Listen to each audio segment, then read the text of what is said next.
Hello, Professor Wang. I'm a reporter from the Sydney Morning Herald. I hear that you are experts on online hate speech in China. Can we organize a short interview? It will take you a little time. First of all, what do you think is the difference between China and Australia regarding hate speech? Can you talk about how China deal with the hate speech? No problem. There are huge differences in the political system, party system, judicial system, and the cultural background of China and Australia, and their legislative approach to hate speech are also different.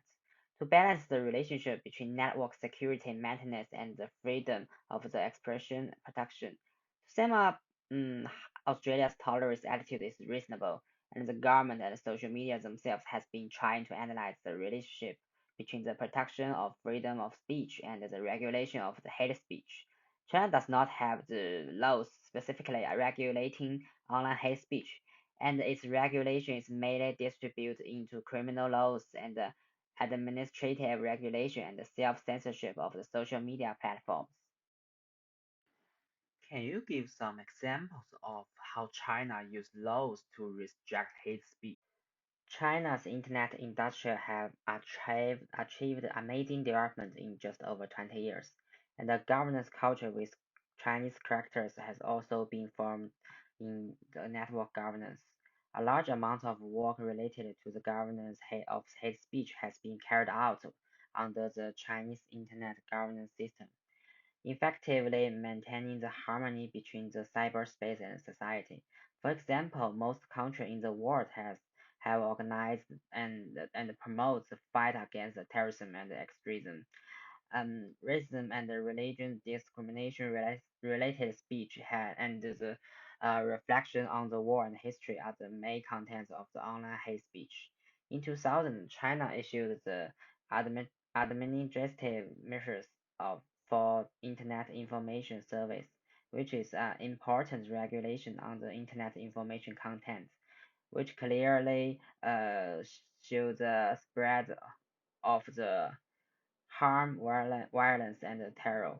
The regulation on religion affairs have clearly provisions the ethnic discrimination on the Internet, and the Chinese network authorities focus on the focus on observing the denial of the war of aggression against China, denial of the Nanjing massacre, and the insult to the heroes and the other contexts that damage the national emotion.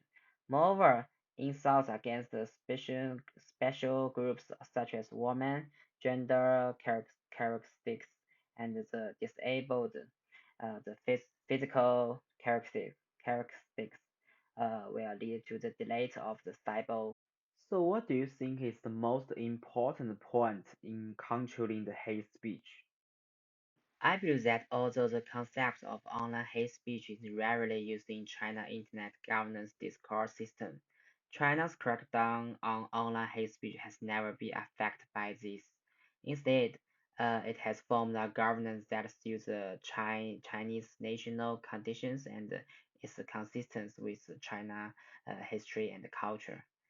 For overwhelming the limitation of the internet and technology and the discrimination caused by the media power to disadvantaged groups and a combination of law, technology supervision, and education is implemented to solve the infringement of the online hate speech on the right to equality. At the same time, we must be also pay attention to the balance between the hate speech and the freedom of speech to avoid the overcorrection. While the internet platform and the new media company focus on benefits, they should also focus on the right to equality.